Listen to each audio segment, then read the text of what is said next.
Didn't get them till last night. I don't know when she sent them. I shouldn't say. Okay, we're live. All right. Well, we're going to start with the agenda has been slightly changed from what we had planned. So we're going to start with Pat Gable regarding the e-filing, and then we'll hear from Terry Corsones and Michelle and any others who would like to, and others, I should say. I'm trying to find my agenda. We're going to hear from Pat Gable, Terry Corsones, Stephanie, and Michelle on this issue. And then, all right, Pat, if you'd like to go ahead, I see you're with us. Thank you, Senator, and good morning, everybody. Morning, Pat. I'm very aware of how much business you have to do in a short period of time.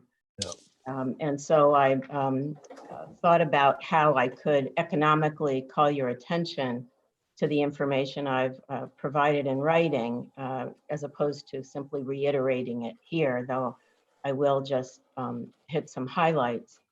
But one thing I wanted to mention, in all the time that I've been reviewing both the report from the Bar Association and also comments of lawyers on the one hand, and then reviewed the various responses of the members of the extended project team in the judiciary on the same issues, it reminds me of two wonderful novels that were written by the author Evan McConnell.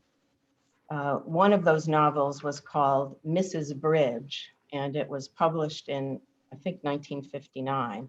And then 10 years later, he wrote a novel called Mr. Bridge. And when you read those novels together, they're wonderful. They're really subtly and quietly written. But when you read them together, you have a portrait of a marriage. And not just a marriage, but a time of circumstances. And what's amazing is a couple of things. One is, of course, they're two different novels of the same events, but from the point of view of two different people who were together over a lifetime. They're completely different stories. And you also feel, after you read the second novel, that you could only wish that you could have had those people sit down together with each other and have them speak to each other in their own home as a way to, their communication would have been improved and their understanding of each other would have been better. And those would have been happier stories. And that's all I could think about when I read all these different versions of what are essentially the same story.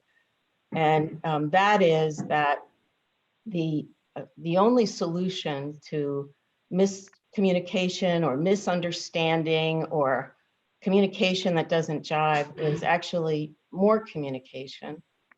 And that more communication should really be taking place in the home of the parties if they're married in a way. And in this case, the home of the parties is really in the judicial branch of government. As you know, the Constitution provides a number of different duties for the judicial branch and the Supreme Court. One of them is the administration of the court system. A second is the regulation of attorneys and the licensing of attorneys. And the third is their adjudicative responsibility when issues come up and cases are brought and determinations need to be made. And I understand today why we're in the legislature instead of in that home. And part of that is because the outcome of the misunderstandings and miscommunications have created impacts on parties who are well aware that the members of the Judiciary Committee are as committed and dedicated to a healthy judicial branch as the Supreme Court is. And so they know that the Judiciary Committee is the place where they're going to want to talk about things they're concerned about. And the other, and this is something I talked to Senator Sears about in a private phone call, is that we also understand that your job in the legislature includes paying attention to constituent interests, advocating for those interests when you're concerned about them and share them. And so by reflecting on where I think the resolution of this resides in general, I don't mean to imply that it's inappropriate for us to be here. I think the Judiciary Committee has done a service in bringing the parties together and continuing to ask questions and to challenge the parties. And in the short period of time that we have, because I think this is at least the third hearing that I've been at where we're talking about, in a way, the past. I'd like to find a way to pivot from that and to talk about the present and the future. But because of so many things that were said at the last hearing that really required me to address them, I've provided you 3 documents. One document is a short document that provides the judiciary's point of view. And I have to clarify, the Supreme Court sits as an adjudicative body, and they do not give advisory opinions. And so when we talk about our constitutional authority in the judicial branch of government, this is not an advisory opinion from the Supreme Court.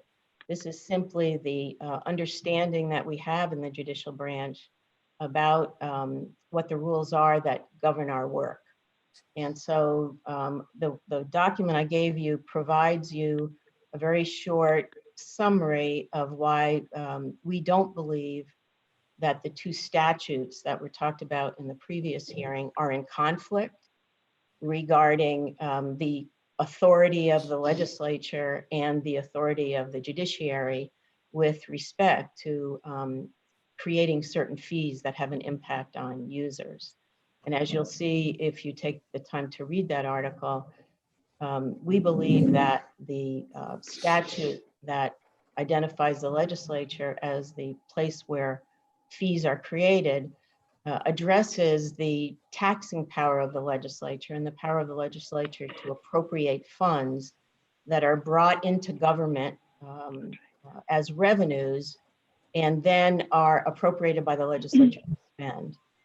The other statute that is referenced in that document, we believe refers to the regulatory authority of the Supreme Court to administer the judicial system and to regulate attorneys.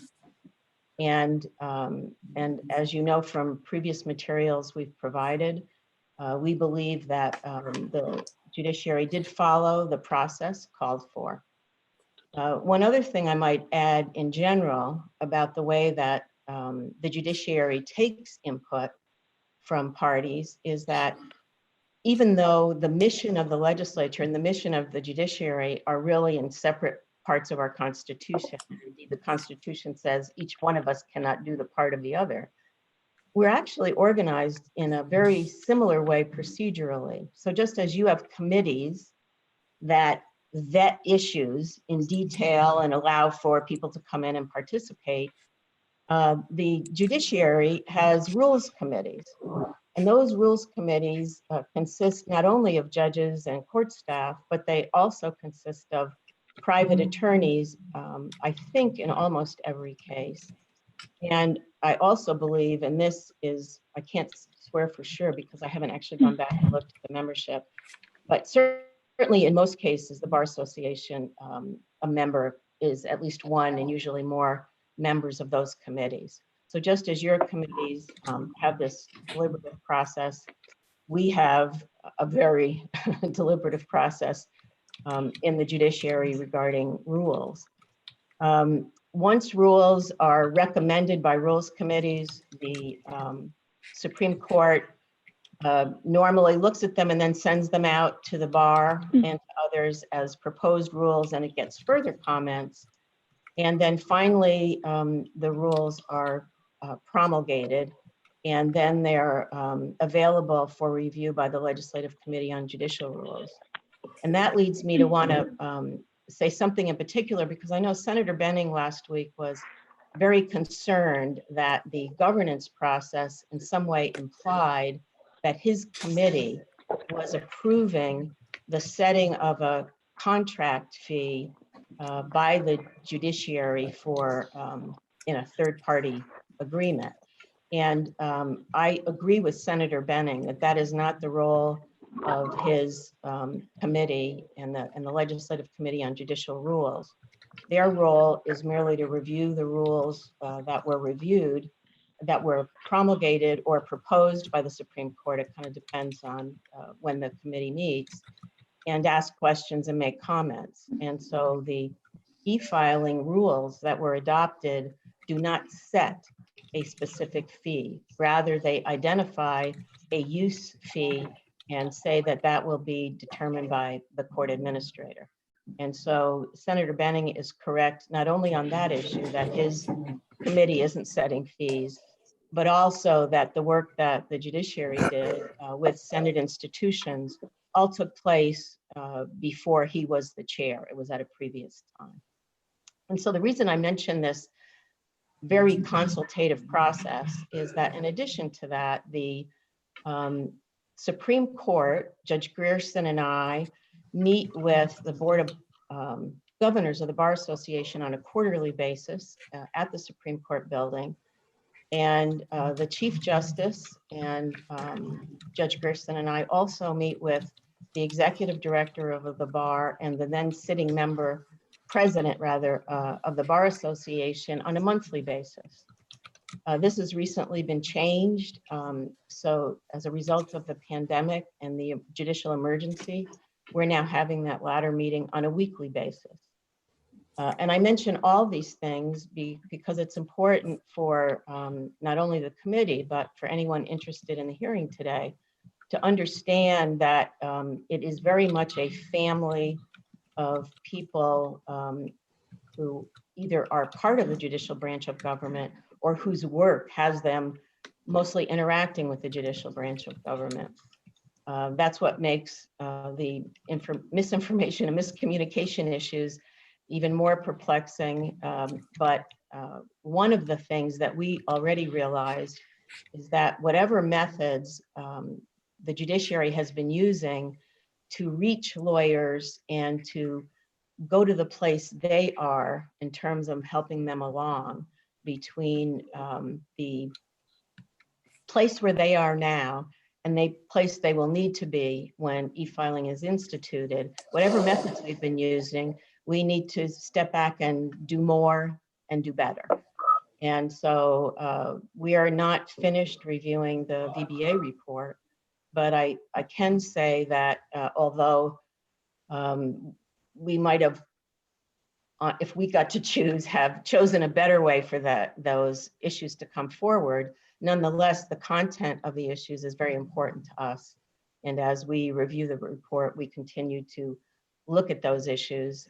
One of the things I mentioned in one of the documents is that we're already reaching out to lawyers, not just through the Bar Association, which is a very important method, but also directly to lawyers because they are licensed by the Supreme Court.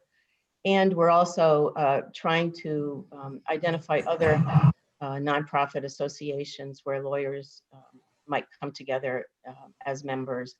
And so we're sure to reach all different sectors of the bar. So in any event, I started off, so there's one small memo that addresses the statutory and constitutional issues.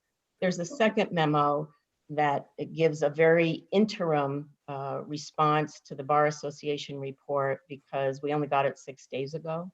And so the project team is reviewing that work at the same time we're doing our other work. But we will respond to the bar. The report was written to the Supreme Court. The third thing I've done is I've provided updated frequently asked questions and infrequently asked questions. My hope is that you'll find in that list many of the questions that have been posed either in this committee or by correspondence or in some other way. But if after you review those frequently asked questions, you still have more, I really encourage you to contact me directly by email. That's the best way now that we're trying to work remotely as much as possible. And I've been talking, directly to legislators, and I'm happy to both explain issues where the legislators have questions, and I'm also happy to hear comments and concerns and the like that will help inform our work in the judiciary. I think one of the issues that maybe is lost in the discussion of the $5.25 e-filing use fee and the related issues about how that came about and whether that's the best model is that e-filing reduces the costs of litigation for lawyers in an amount that is clearly greater than the e-filing use fee. And so that's a different question about whether or not the use fee ends up being imposed more on one kind of lawyer than another, or lawyers representing one kind of client or another. But in fact, the entire next generation case management system, including e-filing, will bring extraordinary efficiencies and savings to lawyers who use it and to the clients they represent. These savings, you could argue that these savings could be realized by lawyers and yet nonetheless paid for by taxpayers 100%. But because we received, rightly or wrongly, a different message from the legislature about how they wished us to fund a service like this, these fees are, the cost of them are shared by the attorneys that the court believes will realize the efficiencies of practicing law in an electronic world as opposed to a paper world. I think that there's a lot more I could say, but I'm just so aware of your time that I wanted to just make that general frame and just acknowledge that the many people who are working both in the judiciary and in partnership outside of the judiciary with us, including external members of the project management team, have all done an extraordinary job under challenging circumstances to continue to provide electronic case records, which we would have been doing in any event because of the efficiencies. But we're so grateful that at this time, we'll be able to also contribute to the health of not just our employees and our judges, but also the people who interact with the court system. And maybe I would stop there and then ask you if you'd like to know either where answers to certain questions might be in the documents or have any other questions for me. Let me just kind of frame things a little bit, Pat. I appreciate your comments and your concern. As we talked about last Saturday morning, I have found Zoom to be extremely helpful in moving forward with bills, but I've found it to be extremely difficult when there's a disagreement amongst folks. And if in any way my demeanor at the last meeting came off as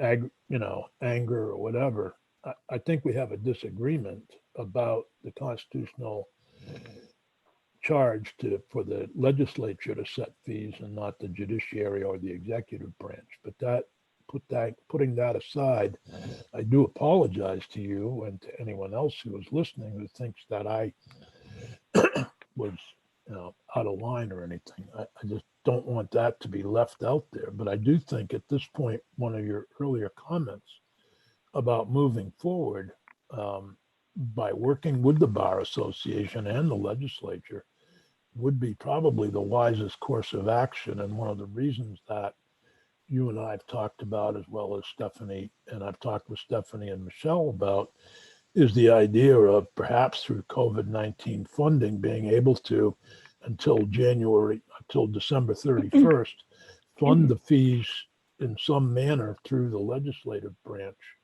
and an appropriation from the CARES Act, thereby giving everyone about 6 months to work out the kinks and work out disagreements.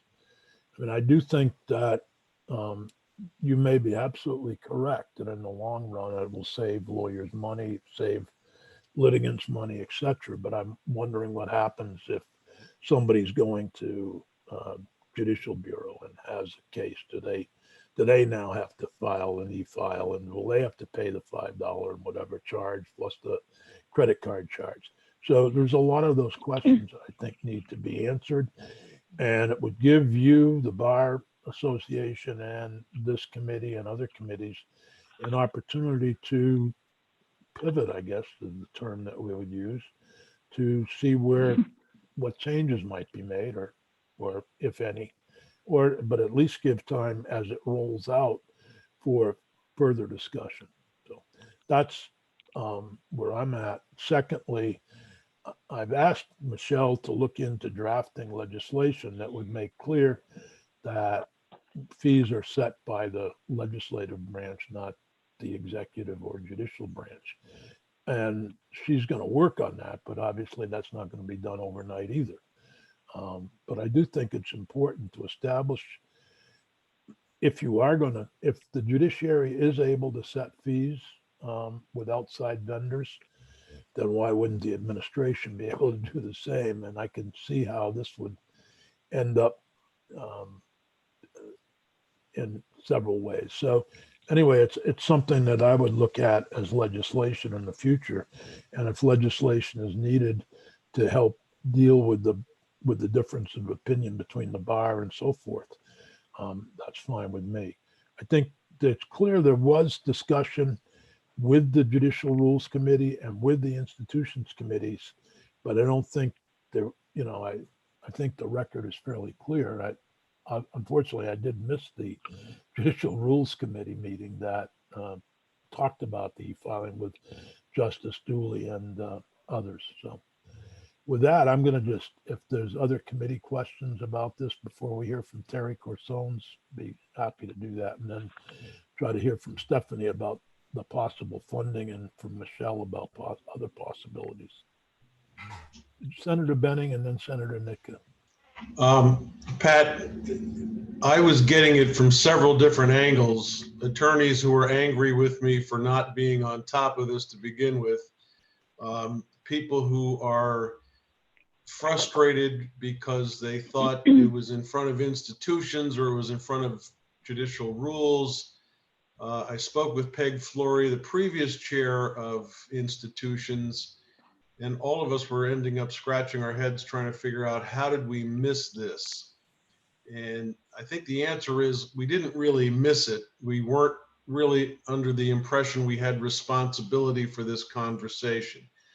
I can appreciate the fact that the Bar Association has stepped into the mix, and whether or not there is a separation of powers issue, that can be dealt with at another point in time. But I want you to know that on top of all of that, I'm in the middle of going through surgery at the same time. So if I got frustrated and came across sounding that way, I'll apologize as well. It was not my intent. I do have a specific question though, because there is a request from the Judiciary for the Judicial Bureau to have somebody who is entering a no contest plea be able to do that through e-filing. And now, as I understand it, and correct me if I'm wrong, please, but as I understand it, if the individual decides to enter no contest through e-filing, what previously would have been a responsibility of a court clerk to manually put in that information into the system, now the e-filing will trigger that $5 and whatever it is fee for the individual, will it not? Senator, I don't know the specific answer to that question, but I can easily talk to the project team and then get back to you in the committee to give you a specific response. As you know, one of the reasons we are doing this in a pilot region is that often the only way you can really know what is working the way you intend and not working the way you intend is to actually roll it out and then work with users and partners to resolve and determine whether there's something that doesn't work properly. That is not an issue that has come up before, other than I do recall you mentioned it in the last committee meeting, and I apologize, I forgot to check that, but I will get back to you on that.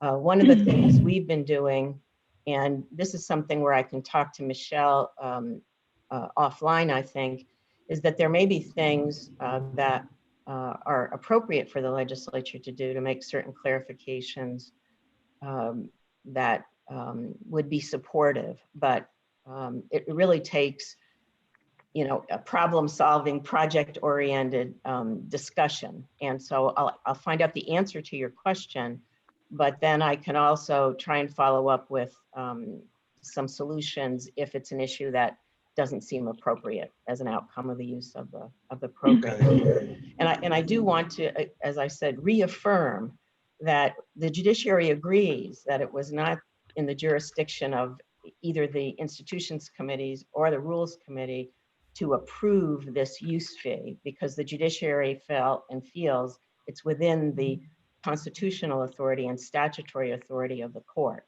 And so for lawyers writing to you, I'm happy to respond and confirm that with them. And I appreciate what it's like to have people unhappy because they think you're not doing the job you should be doing. The one request I would have, if you could get an answer to that question, because the bill that incorporates that language, excuse me, is up for third reading at 11:30 this morning. And there may be an amendment to knock out that provision, and I want to make sure we have accurate information as soon as possible. So the some of the project team might be watching the live stream. And so if they are, I would be asking them if they could please get on that. And if they can text me before we're done, I could let you know. But I would just say, whatever you're going to do in legislation, don't throw the baby out with the bathwater. If there's, you know, another way we could work on that together. Okay, thanks. So Senator Sears, Alice. Alice, go ahead. So on the same issue and start, you know, this is such a minor piece of it, I would guess, but there is an amendment on the floor today, scheduled to be on the floor today with regard to knocking out those, just as Joe said, for knocking those out of moving to the new data system. And I did note that in one of your documents that you sent, Pat, you do mention that without that, and you said, and with additional things perhaps out, it might impact how you pay for the system, it sounded like. You know, so there's two different aspects that we always have to keep in mind as we consider any changes that we would make. And we're in a pilot program, and so we're always considering changes. One is the funding. And so because of our understanding of the message we got from the committees of jurisdiction way back when, we understood that the committees did not want us coming back every year to the appropriations committees asking for new money for the cost of e-filing, which is why the judiciary set up this model where the users, the attorneys, actually pay.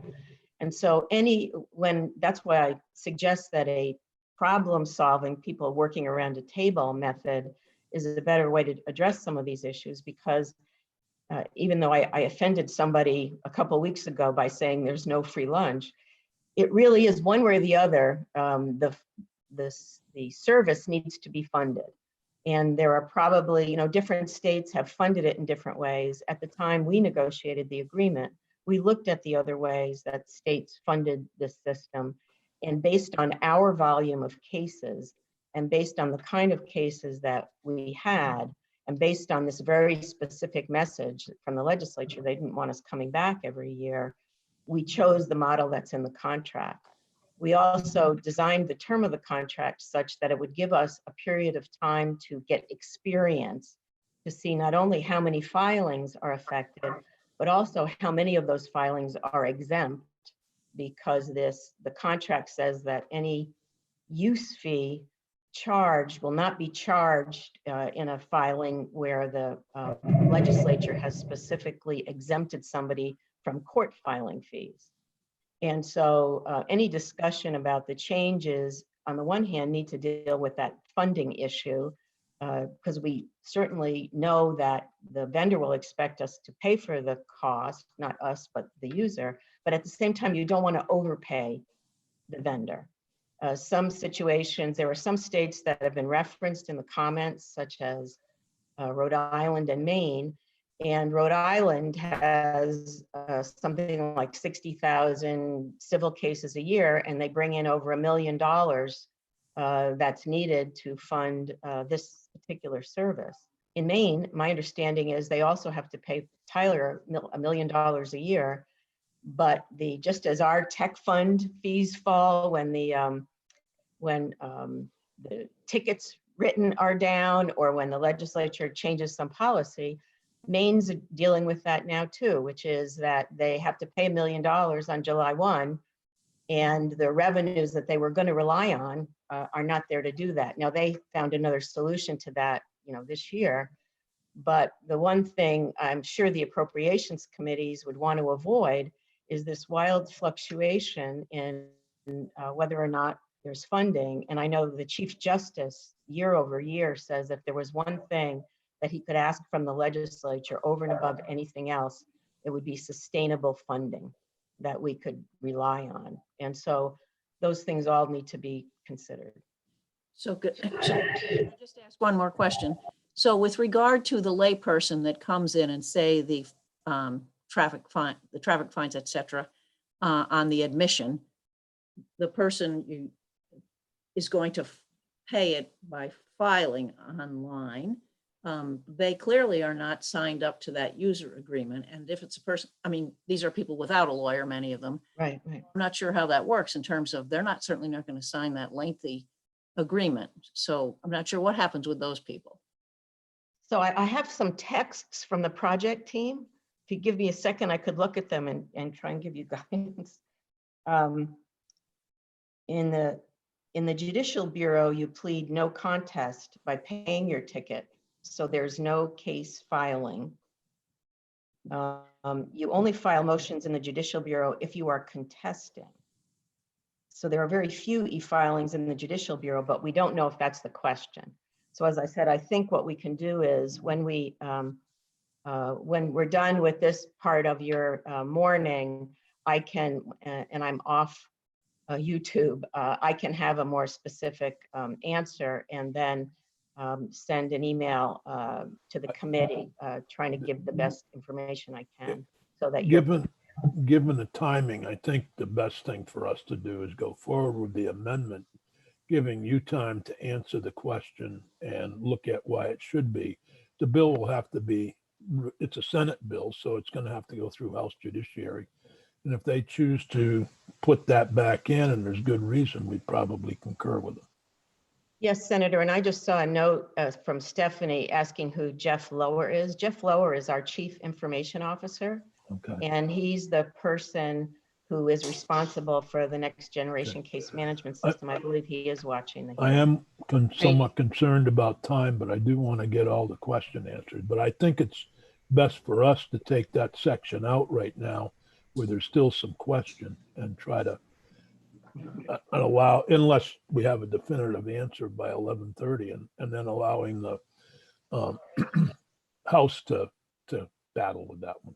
Yeah, I know Jeff is has called into your meeting. I don't know if you want to hear from him or not. Well, at this point, I really, I'm worried about timing, and I want to make sure we hear from Terry Corsones. The Bar Association I've gone over their emails just as I have yours, Pat, and I really appreciate the depth of your memo. And you're clear in the memo, comments and innuendo, and I don't think that was made to, maybe it came off that way, but it's truly an argument over who has, whether the legislature or the judiciary sets fees. That's Right, what and that was I about. haven't had a chance to Sorry if it thank was- you. Yes, to thank you and Senator Benning for your comments.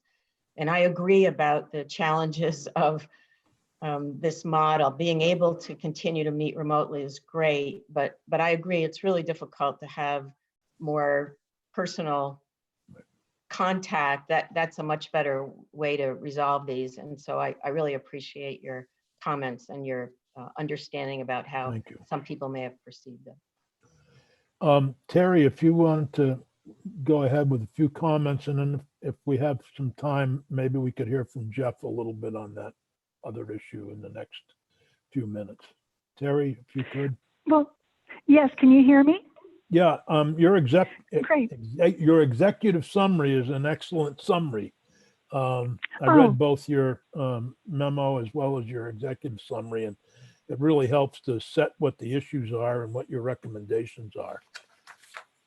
Well, thank you so much, Senator Sears, and I'm sorry I wasn't able to connect via Zoom, so I apologize for being there just by phone, but thank you so much for the opportunity to testify.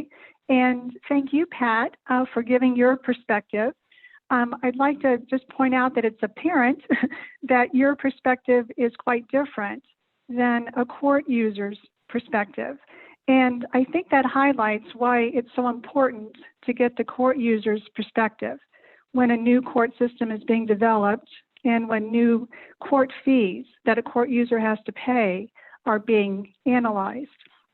I prepared a written response to the memo that Pat submitted last evening, and I will forward that. I was basically waiting to see what evolved from today's testimony so I can be sure and address anything that was pertinent.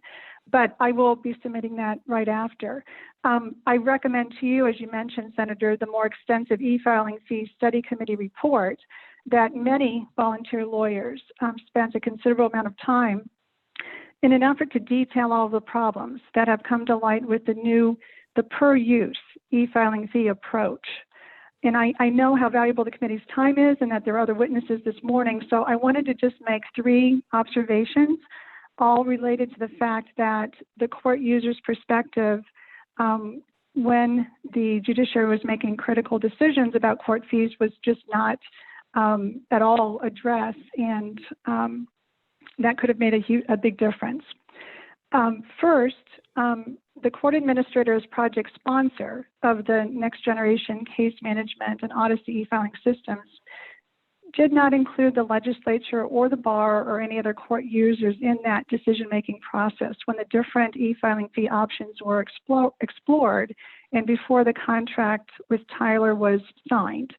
And I know there's been reference to an effort to distinguish between fees imposed by statute in 32 VSA 1431 and those imposed by rule in 32 VSA 1401.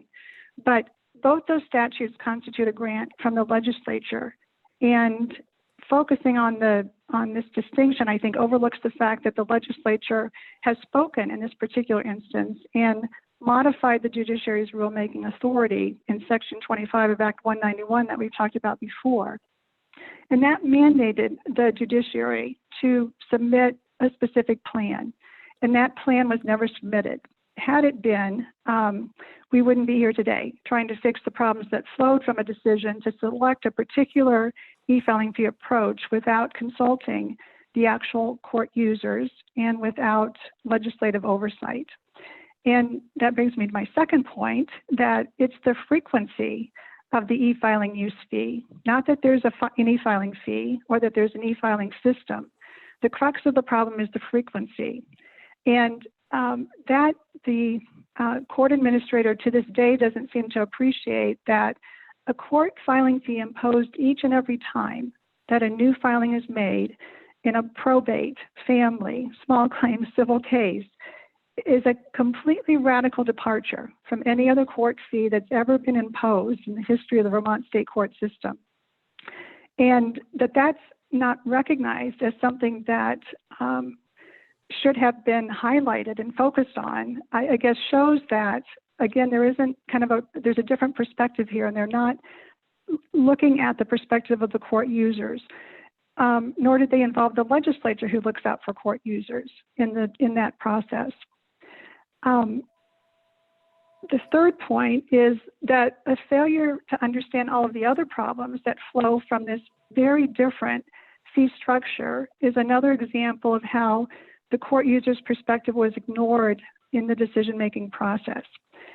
for example, in the memo that was submitted last night, it states, it is difficult to understand the VBA's argument regarding the adverse impacts that the per user fee has on access to justice. I thought that the VBA Pro Bono Committee and the Vermont legal aid attorney with 22 years experience, who submitted very detailed letters explaining all of the adverse impacts, explained it well, that the undue cost of paying an e-filing fee each and every time a separate filing in these different cases is filed will drive up the cost of using the court system. And as the Vermont legal aid attorney stated, only the poorest of the poor are protected by the fee waiver rule. Working class people who struggle to make ends meet will not be able to get the fees waived. This perspective was not taken into consideration, and it seems to still be lost on the court administrator. I think what's most ironic about this kind of inability to recognize the shortcomings of this per use fee is that it will have the exact opposite effect of what the e-filing system is supposed to accomplish, and that is to encourage people to e-file so that the courts can go paperless and that we can have all the benefits of a modern e-filing system. The court administrator keeps saying that only attorneys are required to e-file, but it's not attorneys who pay the court fees, it's the clients, it's the Vermonters. And she also points out that pro se litigants don't have to e-file, they can paper file. But what pro se, and that's, I think, in mind of the, that's recognizing that pro se litigants will likely not e-file if they can save $5.40 each and every time they file a new document. But this will discourage e-filing instead of encouraging it. These are the main 3 points I wanted to make, and so as not to take up more of more time than would be appropriate. But I would refer you to the report that spells out all the many other issues, the constitutional issues, the ethical issues, the impossibility of projecting or containing court costs, and the disparate treatment of represented parties, for example, are all spelled out in the report. I would suggest, and as is recommended in the report, that there is a solution. That would be to halt this per use e-filing fee charge now and work with court users to do what should have been done in the first place, and that's arrive at a reasonable per case e-filing fee that does not have all the adverse ramifications that the per use filing fee has. And this should all be subject to legislative approval. It's only when all perspectives are respected that I think a good solution can flow, and it should flow here. And I would say, let's learn from this, work together on a solution instead of denying that a problem exists and pivot, or however way you want to describe it. We are working and have been the last several days when we were able to connect on what a reasonable per case filing fee would be. One thing that is concerning is that we've learned that the figures on which this user fee was based in the contract are faulty figures. They, for example, are based on a 2.5 average per case filing expectation, which any practitioner would tell you you're going to have many, many more than 2.5 filings on average per case. But that's what this whole fee structure was based on, something that Tyler provided, as they said, what was a nationwide figure, nationwide information.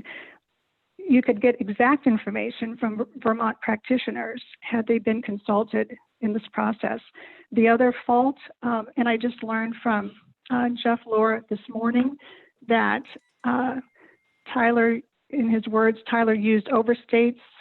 The example Tyler used overstates overall case numbers, especially in domestic, and the percentage of cases that receive waivers, they put at 85%, did not receive waivers and 15% do, is very much understated.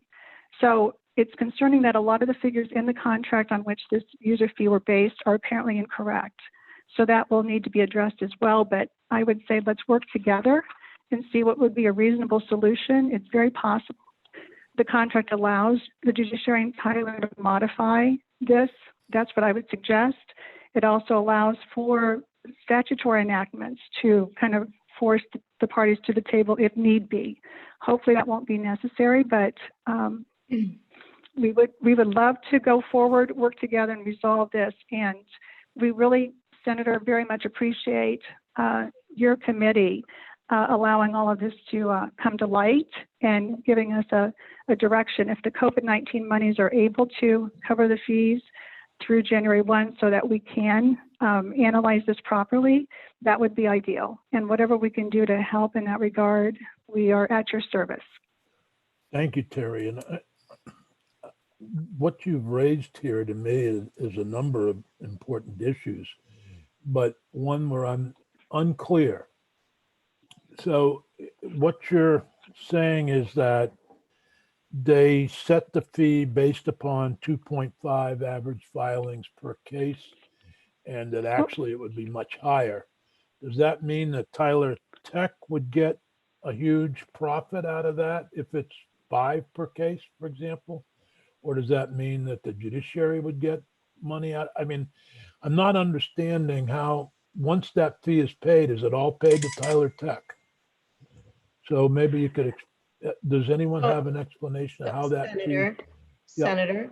Senator, since Jeff Lower is on the line and Terry is quoting correspondence, oh, now he's on video, I think it would be helpful if Jeff was able to respond and he can clarify. Yeah, if it just to that point, I'd like to understand who gets, who, I'm assuming Tyler Tech's a profit-making company, not a nonprofit. And I understood they're, they are. So is our contract with them for a certain amount of money, or is it for a per filing fee? Good morning. This is Jeff Lower. I'm the CIO of the Judiciary. Thank you. So there's a couple issues at hand here. Our agreement with Tyler Technologies specifies a per filing use fee of $525 plus a credit card fee on top of that, which equals $540. That's per envelope of documents filed in a case. So typically they'd expect that an attorney would have a number of documents, hundreds of pages in each of those envelopes that would be assessed that $525 fee. The 2.5 average filings per case number comes from Tyler's experience across 14 statewide systems and many county systems using this e-filing system around the country. That was not an estimate of Vermont, but is what they see across the country. They collect the same per envelope fee no matter what the volume is in this case. And we actually saw this as advantageous to the judiciary since we do not know what the attorney's behavior will be as to how many filings there will be a case. It's not the same as bringing in a document to the courthouse. It's different. So we had them set this per envelope fee for the initial contract term, which is to this June 2022, in order to get experience to see how much was actually being charged. This is by contrast to what some other states have done, like Rhode Island, where they set a much higher, in their case, $1,750 plus $325 per case fee that assumes a much higher filing. And Tyler would say, in their experience, many civil matters have fewer filings than would indicate that $1,750 fee. Maybe maybe I didn't understand your answer.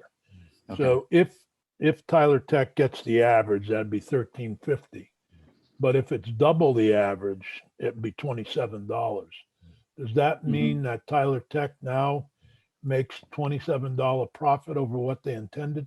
Excuse me, 13 doubles their profit over what they would have received as their, or does that money go back to the judiciary or go back into some That would be coffers? collected by Tyler, and I would Tyler not would characterize that as profit. Their system is by volume, so obviously, okay. in their model, they would indicate that their costs rise based on the volume and support they provide for that service. Well, I know that they would, and that's fine. I appreciate the answer. Yeah, and I want to also address it would be, Terry's question about the numbers. So Terry had based some analysis on Tyler's RFP response in 2016, which looked at our court statistics and tried to interpret from that how many filings there would be. Sir, Yes. my hope is that you, the judiciary, the Bar Association will hopefully be able to take a hiatus and go work these problems out, not work them out over a Zoom meeting that, so if there are differences of opinion, hopefully they can be worked out by all the parties, including the legislative branch. And if we can hear from Stephanie Barrett that we can buy some time to work these problems out by possibly having money, then Michelle could start working on it as well. And my hope is that we all go away saying kumbaya, but we may not be happy with every little piece. Well, I appreciate But, that, Senator. Would you also so- like the JB question answered? Senators had questions What was about the JB. Oh, the Judicial Bureau, yes. Yeah. So typically, e-filing is not used in the Judicial Bureau. If you get a traffic ticket, essentially, that comes through e-ticket into Odyssey. And then if you plead no contest, you do that by paying the ticket. And that's done through the portal, which is run on Vermont systems. So there's no use of e-filing typically. E-filing is only used if an attorney is filing a motion against a traffic case. That's happened one time this week so far. So the volume is very low, but the average Vermonter would not use e-filing for the Judicial Bureau for traffic citations. Thank you. Yep, thank you. So, but are there other questions for either Jeff or Pat or Terry at this point before we hear from Stephanie? Terry, I appreciate your perspective and your willingness to work with all of us to come to something that's Oh, of course. agreeable. Thank you. Stephanie, oh, I'm sorry, Terry, did you have a comment? No, I won't take up your time. We really disagree with the characterization that a one-time, for example, $17 fee would be less than multiple $5.40 up to suggest that in a family court case or in a small claims case or in a civil case that there would only be 2.5 filings to, just boggles the mind. But I don't want to take up the time that I know you'd like to use for the other witnesses. Yep. Appreciate that. Terry, Sure. Stephanie, do you have any thoughts on can you buy us out of this problem for a few weeks a few months so we can solve it? So I know that the estimate for through December is a relatively modest estimate. Is it 65 or 75? I'm sorry, I haven't looked at it for a week and a half or so. And I'm just looking at Pat Gable, if that's the correct number. The Steve Klein in the office does think it's potentially a CRF eligible expenditure for through December, given the change in the emergency and then the reopening of the judiciary. The place fiscally that we would probably discuss putting that expenditure would be in that quarter bill that is coming up after the Appropriations Committee is done with the Budget Adjustment 2 bill. That's basically beyond that. Obviously, you would be talking beyond that December 1st, 30th date. You would be talking about the general fund on an ongoing basis, picking up this cost. And I don't, given the picture, that's probably an unlikely outcome. I don't think anyone intends to go beyond December 31st.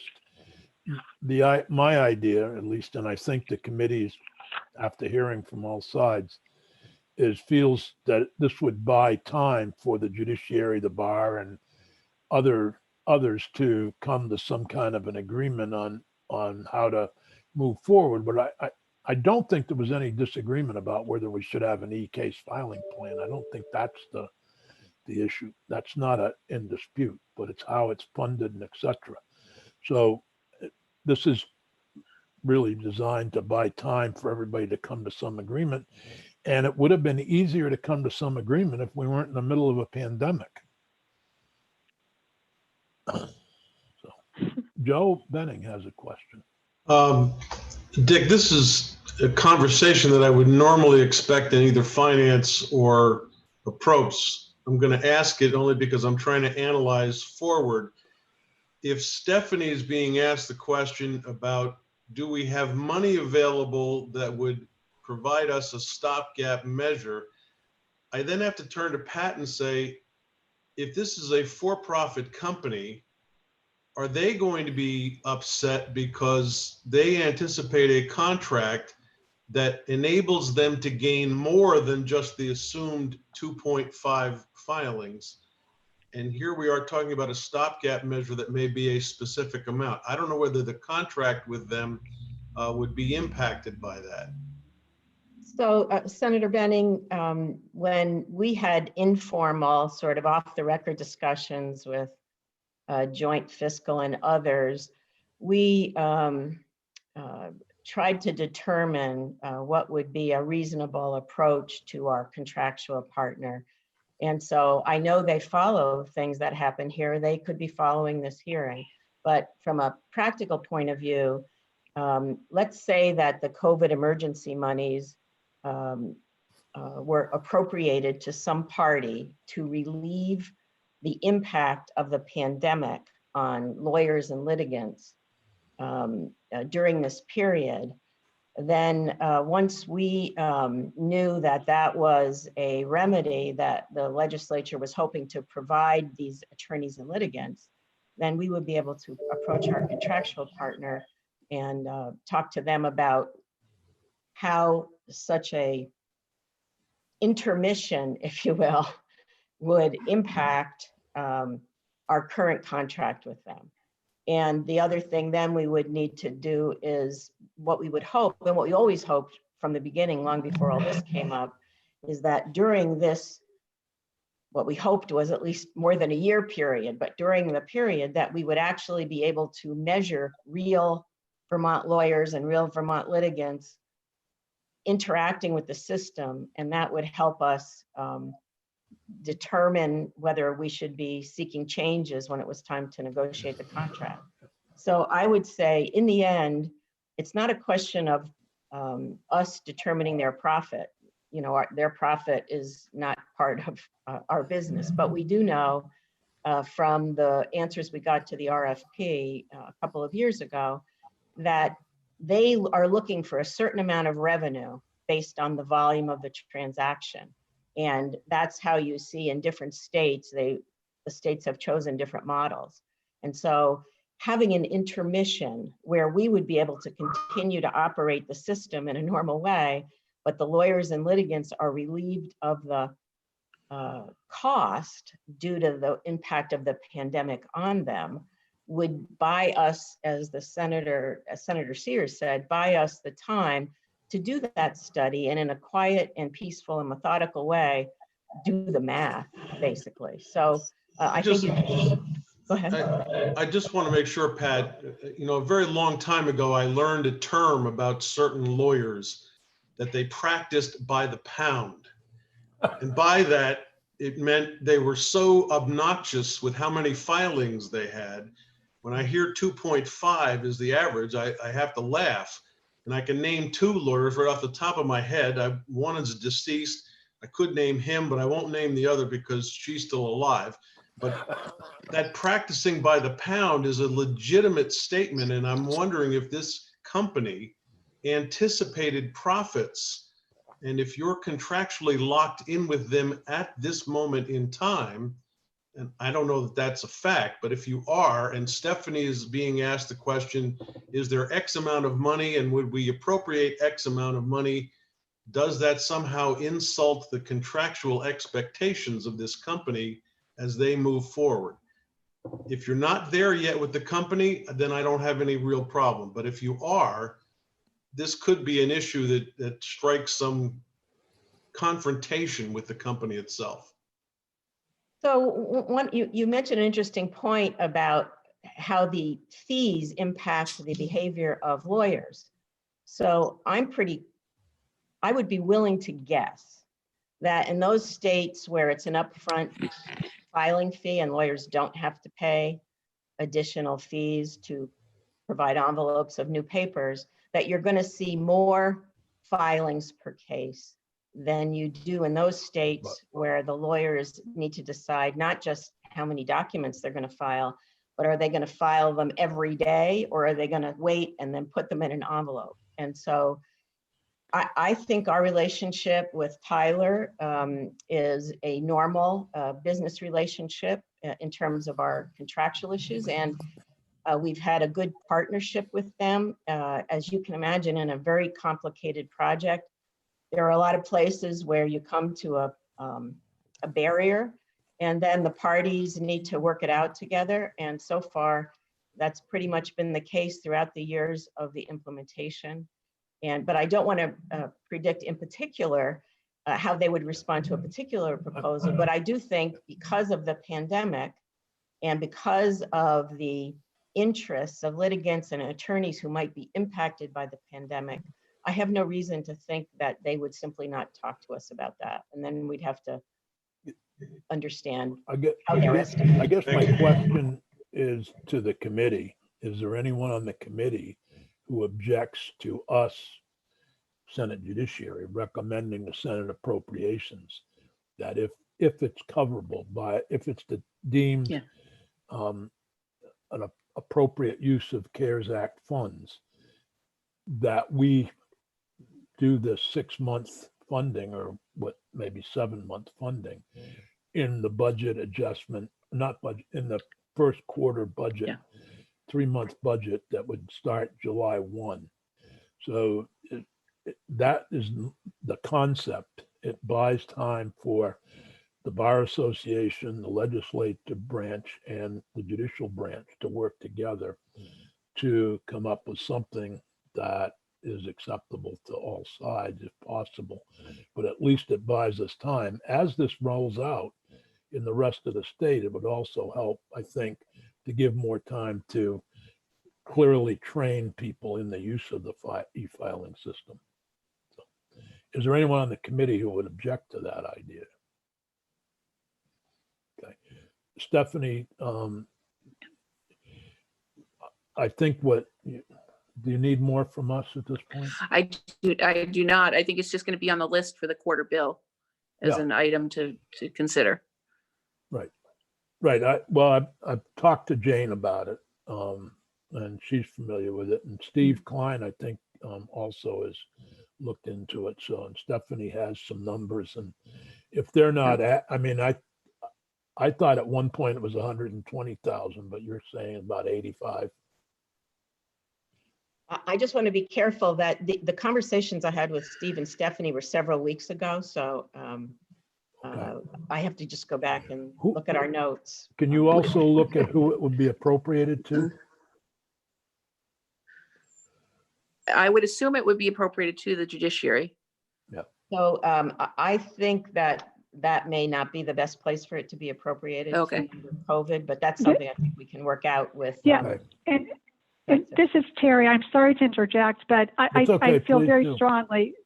Yeah, I feel very strongly that the idea of a third party so that attorneys can benefit from this is not the approach. I mean, the judiciary has put in for, I think, $12 million for COVID monies related to all of the remote distancing aspects that this e-filing system speaks to as well. And if the e-filing per use charge if the contract is modified in that regard, you're talking about a new contractual obligation. That to me would fit right in with it going to the judiciary, similar to their other efforts that are connected with electronic, remote, everything. Pat has spoken about having a third party, the Vermont Bar Foundation being involved. It would be a very unworkable, cumbersome approach. So we would like to, if possible, be involved in the discussion to make sure that it does comport with the reality of who this system would benefit and who the e-filing fees charges impact. It's not lawyers, it's the clients, it's the Vermonters, it's the pro se litigants who can file however many documents they want. And if the represented parties on the other side, they have to respond. So if we could be involved in that, we would appreciate it. I'm going to suggest that Stephanie and myself, along with Michelle, try to, Peggy, if you could set up a meeting with Michelle, myself, and Stephanie to figure out how to deal with this. Sure. And then we would consult with Terry and Pat and Jeff, if that's okay. Yes. Any Next idea week. when? Next week sometime. This being Friday and Monday being a holiday, I would have to be Tuesday probably. Since we're not going to meet Tuesday, I would suggest we try to do it after the floor meeting on Tuesday morning. But if that works for Michelle and Stephanie and Peggy, if you could do that, then we could try to work it out. Then we can try to negotiate with Pat, Terry, and Jeff and all the others. Is that okay? Yep, fine by me. Okay. And Thank you, so, Senator. thank you. Michelle, do you have any comments here?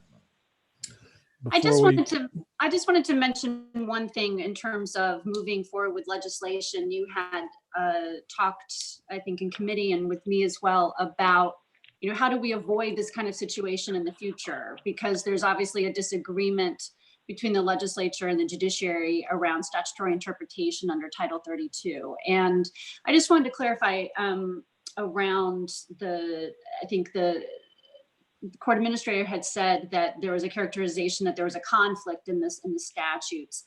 And I would not characterize it as coming from us is that there's a conflict. There is the general rule that the legislature sets the fees, but there are exceptions in statute for that. And there's an exception statute for the administration, and then there's another one for the judiciary. The one for the administration is very specific, and it goes through and it says, department can do it with regard to setting fees for transcripts, can do it for certain types of forms, things like that. But the statute for the judiciary, the one that we've been discussing, is more general, a lot more vague. It doesn't go through and itemize the certain types of fees for which they can establish on their own through the rulemaking process. And so that's where the rub comes, is kind of trying to look and say, well, what is intended there with regard to the judiciary's authority to be able to do that? And that's where Senator Sears has asked our office to kind of say, well, can we maybe take a look at that, maybe in the finance committee or institutions, and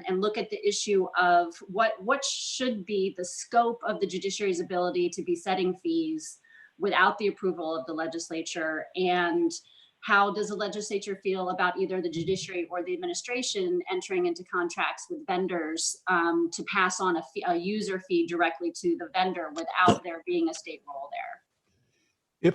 If the state, and I guess my question, turn it to another branch of government, the executive branch. If the executive branch decided that they wanted to privatize the Department of Motor Vehicles, and all the fees would be paid to X company out of anywhere, New Jersey, Delaware is a good state where people like to incorporate. And so all the fees would be paid to DuPont Corporation in Delaware because they're the experts in motor vehicle fees. So instead of paying for your license, you'd send it directly to them.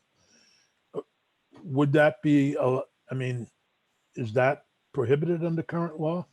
Yeah, I just don't think that that's something that was really contemplated when these statutes were created. Right. And so, like I said, there's specific exemptions, but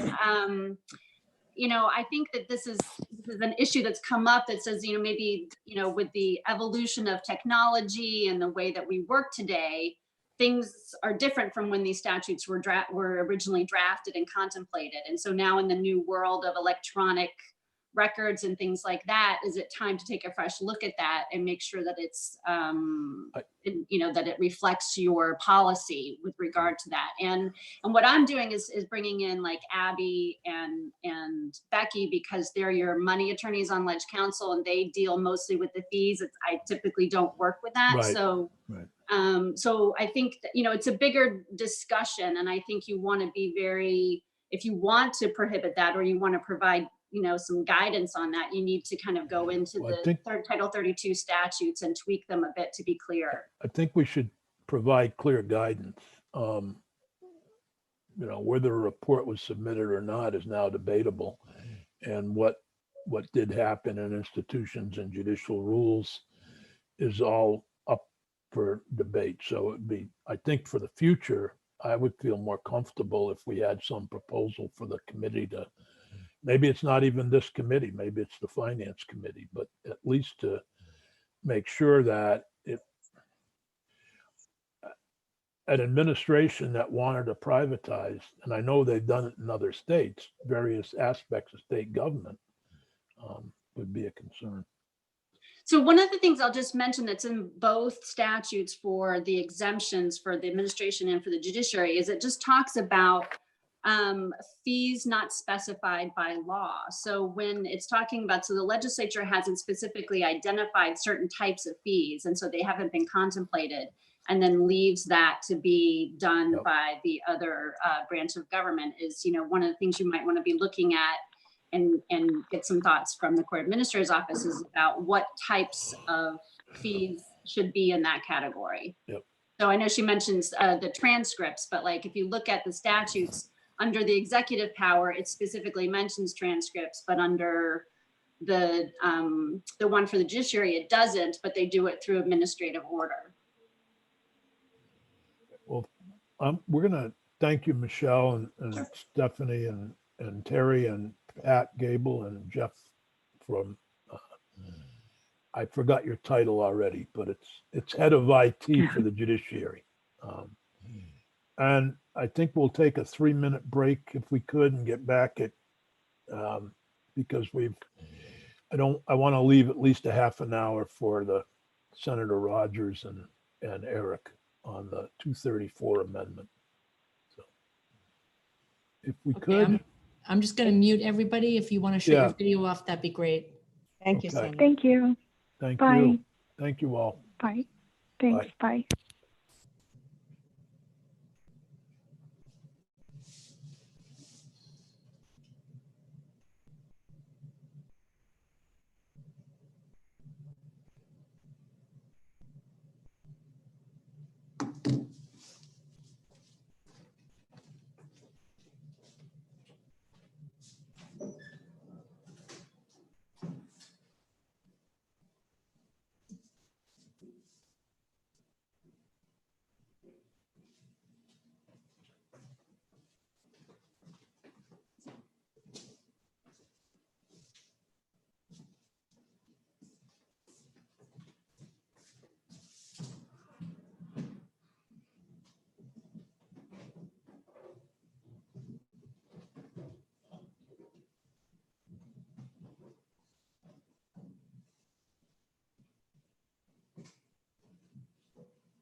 Hello.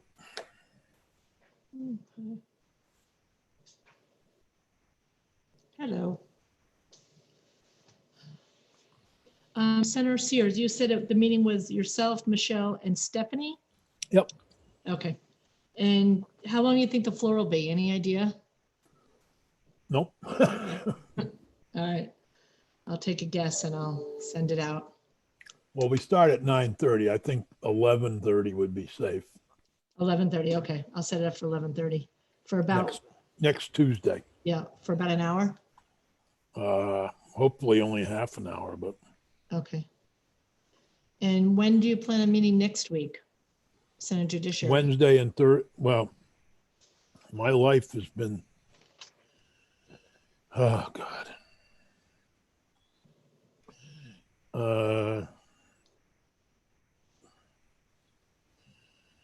Oh my God. No, I'm gonna take my wife to the doctor's on Tuesday at 10:30. Yeah, 11:30 would probably be the best time. Okay.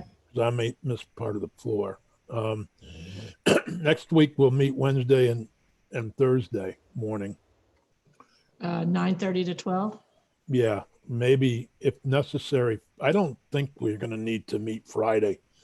The Okay. House didn't pass that many bills. Do you want to, at some point today, you'll send me an agenda? I only ask because I won't be working on Monday, so I'd like to get it done today. Well, that's okay. Well, for Wednesday, we'll take up that bill. Remember the bill that I had scheduled and I had all the witnesses? Yep, They were all listed in the House. And if you look at the House bill, yep, all the witnesses were scheduled there. yep, I can do that. Yep. And So that'd be- then I want to hear from Vermont Legal Aid about their budget issues. And that could be on Wednesday. Yep. Senator, I just need to remember to forward you an email from Senator Kitchell and Dick, if you're meeting on Wednesday, Yep. I don't know if you're going to meet at 9:30. I can't really get there until a couple minutes before 10. okay, well, we could meet from 10 to 12:15, I guess. That would be much easier for me. Would that be okay with everybody else? What time? I got cut off somehow. 10 to 12:15, Fine with On me. what day? Wednesday. Yeah, that's fine. My God, you get so many emails going back to finding everything else. I know. We're also going to meet on Thursday, Senator White. What time do you want to Thursday? meet Thursday? Well, I was thinking 9:30 to 12, but Okay. Works. Peggy, I'm Oh. forwarding you a letter, an email between Stephanie, Wendy Morgan, blah, blah, blah, from the legal aid. And this would, and that would set up your agenda. That would be the agenda item regarding the Vermont legal aid. And you Okay. just need Wendy Morgan, or I can't think of the guy's name who's in charge of Vermont. Falco Schilling? No, that's ACLU. Oh, No, Vermont Legal Aid is Eric Alverson, is it? Or, I don't know. I'll figure it out. well, it's either Wendy Morgan made the request. Okay. So we'll take up on Wednesday that one bill, I think it was H936, and then the budget issues Yeah, for Vermont Yeah, Legal and Aid. there were, everybody who was on the House list Yep, would be who would we invite, I guess. okay. Okay. Is David sure? Did he have to step down now that he's running for the Senate, or is he? Is he No. running for the Senate? Really? He is? He is running I for the didn't know Senate. that. He did before. Oh, What that's, county? Chittenden. Chittenden. wow. Well, Joe, that's not funny for Senator Baruth. Hey, Well, there will be two openings, you know. I'm I've got a 100% behind primary. him. Philip might as well have a primary. I think he'd be great. So Wow. do you know who else has filed in Chittenden? Are there a lot? Oh, they have another week. Adam Roof, former city councilor, just filed. Who? Adam Roof. We're on former- YouTube, guys. I know it's fine. I just City want to councilor. remind you. Oh, okay, good, thank you. Why don't we, hear from Eric. Well, maybe we should hear from Senator Rogers and then Eric. Usually we do it that way if you're not offended, Eric. No, not It's at so all. nice Thank you, to see Senator. you. We haven't seen you in a month. I know, it seems like it's been forever. It's good to see everybody again. Yeah, it's nice to know that, I must say about hair, it's interesting. Some have more interest than others. I know. And, I don't worry about it much. well, I realized that I can grow hair in places where I just soon not have hair. We are on That's YouTube. because we're getting old. I know we're on YouTube. But it's interesting during this pandemic, watching some of the TV anchors and others who haven't been able to get their hair done. All right, so this is an amendment to H-234. Senator Rogers is the sponsor of the amendment. So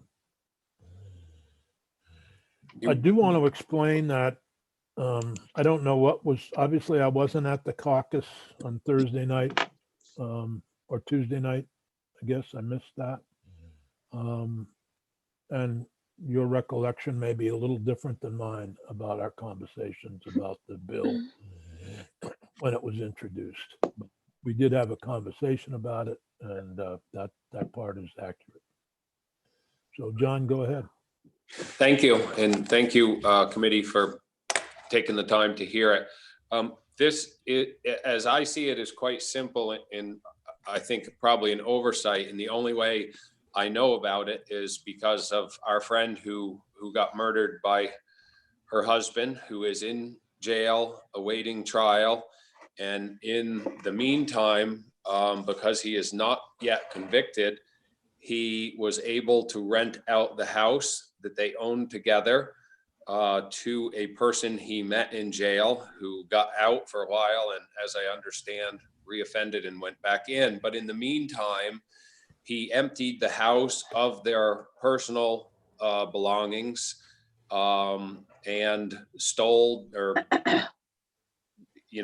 anyway, a whole bunch of stuff disappeared. Personal belongings, batteries out of vehicles, all sorts of miscellaneous stuff. And every time something would happen, the neighbors, who are good friends of the parents, who are both in their 80s or near 80, would call up and say, there's somebody here loading up a truck in the middle of the night. And every single time that happened, not only was it their murdered daughter's possessions being stolen, but it would just bring everything back to the forefront again. So they're continuously being victimized by this guy while he sits in jail, and he continues to sell off possessions that were owned by both of them. And so this intends to correct that and basically freeze the assets while awaiting trial. And that's, Eric can correct me if I messed up in any place, but that is what I'm attempting to do, is make it so that when someone murders the person that they own stuff with jointly, that they cannot be profiting from it while awaiting trial. May I ask a question? Sure.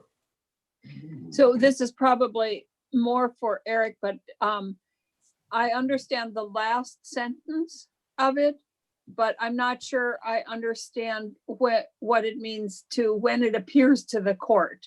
The last sentence is very, very clear to me, but the first sentence I don't see is necessary or what it means. So that's probably more a question for Eric, but I just wanted to raise it. I could jump in there if the committee wanted. I don't want to go out of order here. Oh, if you want to. Yeah. Just to respond to Senator White's question, that language is commonly used in Title 14 in the probate division statute. So that's where that comes from. When the probate court, when it uses that exact phrase, when it appears to the court, for example, that maybe there's not enough money to cover a bond, or that one of the witnesses is unavailable, or there's quite a long list of particular or different kinds of fact situations that could come up. And when the court, when that, whatever the given fact of the particular statute is, then the court is empowered to make certain decisions. And so as far as the particular meaning of it, I'm not 100% sure, but the language itself, since it's used elsewhere quite commonly in their probate division statutes, I assume that the probate courts would know how to deal with that. Okay, thank you. That helps. Joe? Eric, are you planning on giving us a description of this first, or should we just jump in with questions for you? Whatever pleases the committee, I'm fine. Whatever makes the most Well, sense. I know we don't have a ton of time. We've only got 15 minutes, so I'm trying to be as expedient as possible. Yeah, I think if you had anything to say, Eric, go right ahead. Otherwise, maybe we could just jump you with questions. Right. Well, no, I mean, I think everyone understands the statute. It's Vermont's version of what has sort of colloquially been known as the Son of Sam law, right? That was passed in a lot of different states around the country back in, well, New York's first was the first one when David Berkowitz was arrested in 1977, and they passed it right away because he had sold the literary and film rights to his story. And the idea, as Senator Rogers mentioned, is the gist of it is that it bars a person from inheriting if that person is the one who killed the person who died. I mean, that's the gist of it right there. And that's the common piece of the different Son of Sam statutes. There have been some constitutional cases that have come up around some of these statutes around the country. They have focused on the book rights, whether there's a First Amendment issue with someone not being able to profit from some, basically their expression, whether it be on a book or a film.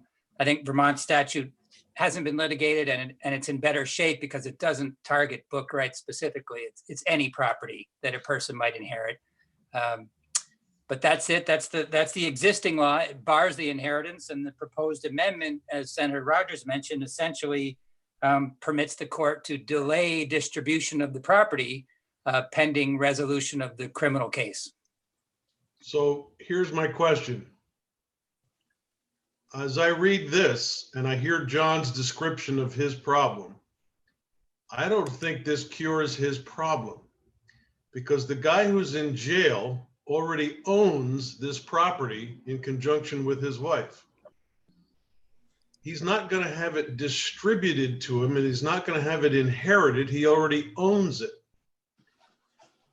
The second problem that I've got is that this calls for something to happen prior to a conviction. And that makes me really nervous for the same reasons, John, that I have fought for due process when it comes to removal of weapons in a situation where somebody is merely accused. And I don't know what your reaction to that is, but I'm always uncomfortable when something happens prior to somebody actually getting convicted. Although I do greatly sympathize with the situation that your constituent is in. But just to reiterate, this individual who's in jail right now actually owns the property with his wife, if I understand it correctly. It is now his to do with what he chooses to do, as repugnant as that may be. He is not somebody who has to wait for a probate court to order that he is now officially vested with this property. And Eric, you correct me if I'm wrong. No, I think that's correct, because they were married. So that means they owned it in joint tenancy. Right.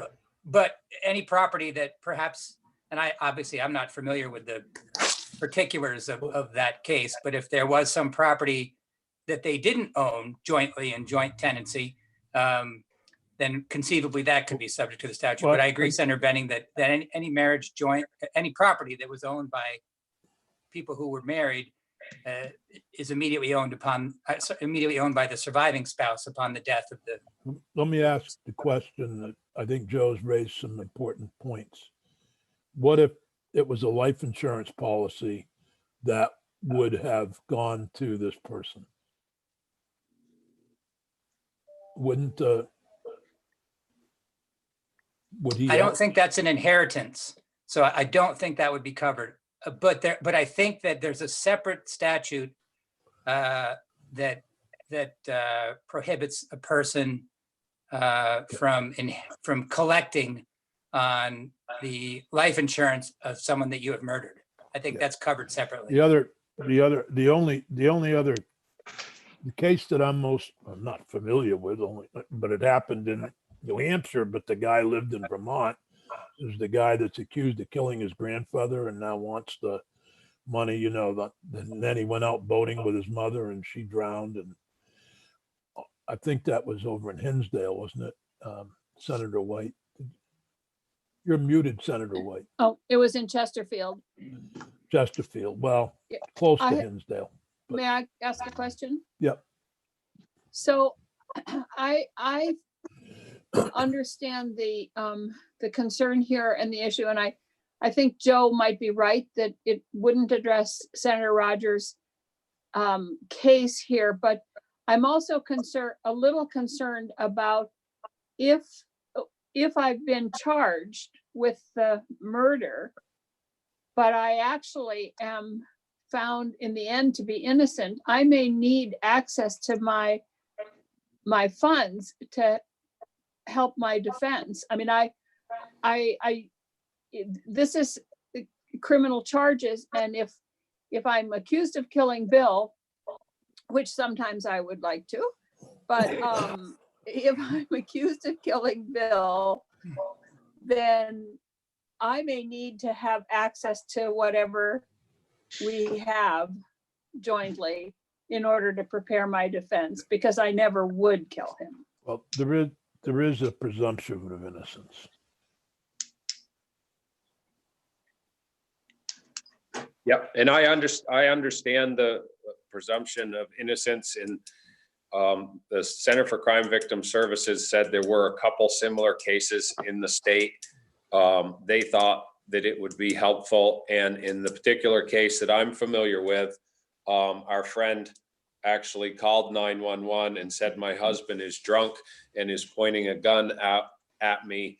And the entire incident unfolded on tape to the 911 call center. So there's not much presumption of innocence in this one, but I understand the concern of the committee on the presumption of innocence. Senator Baruth. I would say that my concern about, someone being wrongly accused and having their assets frozen is less than my concern for the kind of situation Senator Rogers is talking about.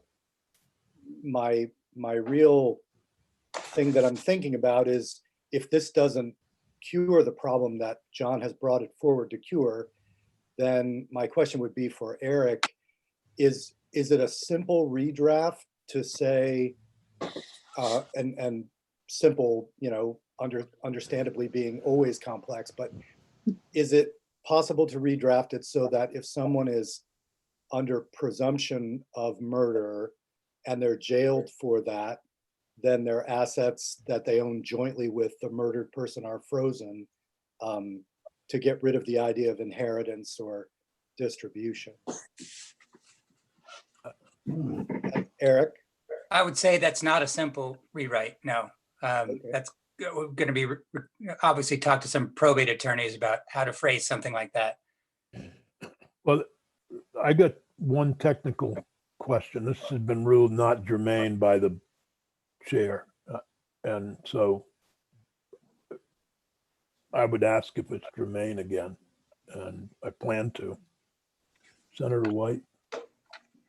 So I think this is an issue that should be addressed. So I have I don't want it to be dropped. I don't want to vote to find a non-germane issue germane, but I wonder if we could have some kind of commitment that we would listen to whatever Eric might come up with in the future, so that we can really address the concerns.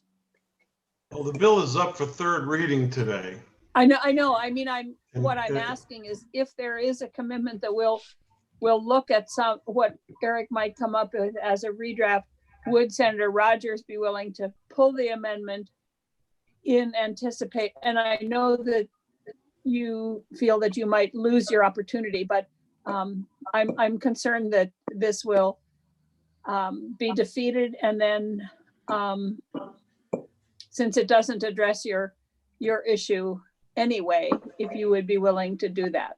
That's my question. Yes, I don't want to move ahead with something that doesn't work and doesn't have, do exactly what we want it to do. That said, we're operating in a very strange world. I'm not a lawyer. In my reading of it, I thought it was going to address most of the issues of concern that I had. I know it's very tough under a Zoom format to have all-inclusive discussions and debates about any issue. So it was just my attempt to try to do something before this year was out, and it was another year that this family had to deal with this situation. But that said, I would be happy to not offer the amendment if we could continue to work on it. And I understand the limitations of the rest of this session. And even though I would like to get it done sooner rather than later, I would rather get it done correctly and take a little longer than to get it done and miss something. Matt Valerio had a comment, and then Phil. Yeah, thank you for having me, Senator. Senator Rogers, the rest of the committee, I've been listening to this, and I know it's not directly involved in the work that I do as Defender General. However, I've been involved in these types of cases before, and what you're doing is very common. Is that you're looking for a legislative fix to what's actually a legal issue, and the law.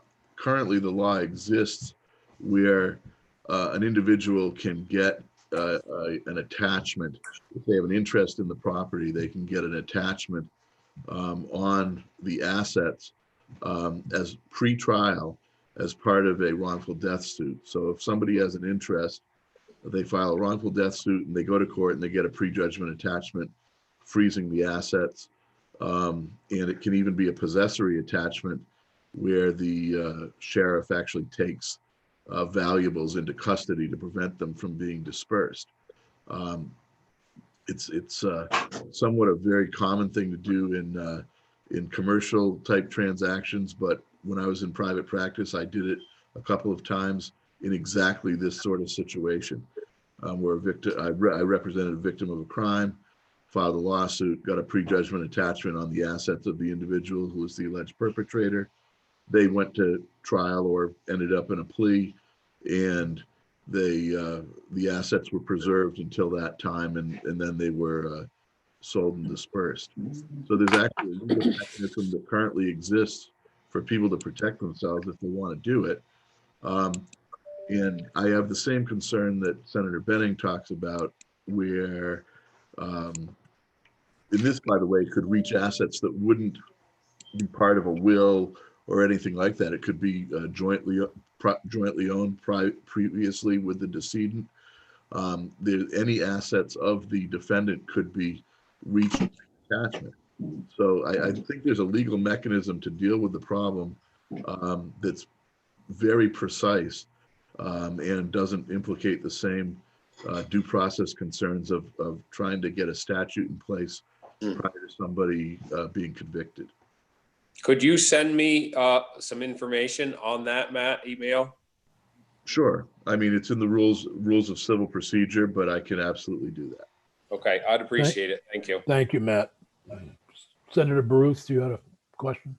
Yeah, I take Matt's point, but even just in your description, it seems likely that someone who is not a lawyer or who doesn't have access to a lawyer would have a difficult time making that operation work, as opposed to being able to say to a sheriff, the law protects me, I need you to stop the dispersal of these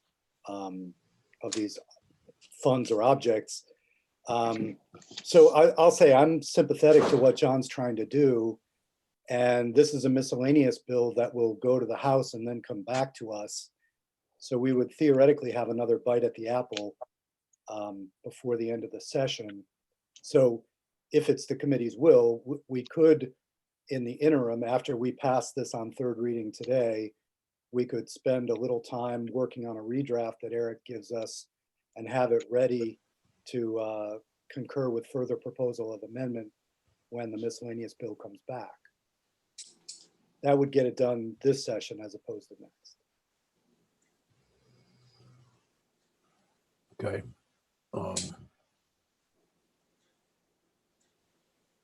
That's assuming we can do all this by July 1. How complicated is this, Eric? I think it's given a little bit of time, as Senator Baruth was, and you're indicating Senator Sears. I'm not fully familiar with the proposed calendar for the rest of the year, but it sounds like, you know, at least we've got a chunk of June, right? Yeah. Then it's at least time. I think you would want to probably hear from either the chair of the VBA probate section or a probate judge, just if you're, just have a witness or so, just to make sure every that, time, but I can work with those people offline as well. Every time I try to do something with probate, it gets it's scary. Start with the Franklin bar. Right. Yeah. Thank you, Joe. I think it would be better to look at current law that Matt was just talking about. If there's some way of allowing that to be a simpler process for individuals who may not want to go through is there a way to simplify that process to attach things when somebody's accused? I mean, I always think of the Melendez brothers who murdered their parents and then claimed to be orphans and at the mercy of the courts. So